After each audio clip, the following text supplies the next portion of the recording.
Yes હા, અત્યારે દાહોદની અંદર નરેગા માટેની વાત ચાલે છે. એ વાત કોંગ્રેસ કરી રહી છે. છેલ્લા 6 મહિનાથી કોંગ્રેસ આક્ષેપ કરી રહી છે ભ્રષ્ટાચાર થયો છે. અમારા બારિયા તાલુકા અને ધાનપુર તાલુકામાં 35 એજન્સીઓ જેવી એજન્સીઓએ કામ, જે મટીરિયલ સપ્લાય કરવાનું કામ છે. મારા દીકરાઓ પણ એટલે 2018થી કામ કરે છે.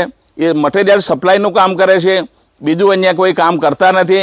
અને ઓપન માર્કેટમાં પણ અમે એ માલ વેચી શકીએ છીએ. એ અમે વેપારી છીએ, અમે કંઈ લેબર નથી. અને અમને લેબર કામ કરવા માટે કોઈ અમારી એજન્સીને કોઈ ઓર્ડર પણ આપવામાં આવેલો નથી. અને એના માટે આ એફઆઈઆર થયેલી છે. એના માટે વહીવટી તંત્રની તપાસ કરી રહી છે. સરકારને વહીવટી તંત્ર પર મને પૂરો ભરોસો છે. જે કંઈ નિર્ણય આવશે અમે સ્વીકારવા તૈયાર રહીશું. આવા આક્ષેપો કોંગ્રેસ ખૂબ લાંબા સમયથી દર વર્ષે કરે છે. મારા પર હાઈકોર્ટમાં 2 વાર પીએલએ દાખલ કરી છે. એમાં હાઈકોર્ટે એને ક્લીન ચીટ આપી છે. હું 25 વર્ષથી રાજકારણમાં છું, ક્યારે મારા પર કોઈ આક્ષેપ થયો નથી. 3 વર્ષની અંદર રાજ્યની અંદર પંચાયત મંત્રી તરીકે કામ કરી રહ્યું છે. 1 રૂપિયાનો પણ ભ્રષ્ટાચાર નથી. મારી તમામ યોજના ઓનલાઈન, બદલી બઢતી પણ ઓનલાઈન કરીને હું આજે રાજ્ય સરકારનો વિશ્વાસનાથી કામ કરી રહ્યો છે.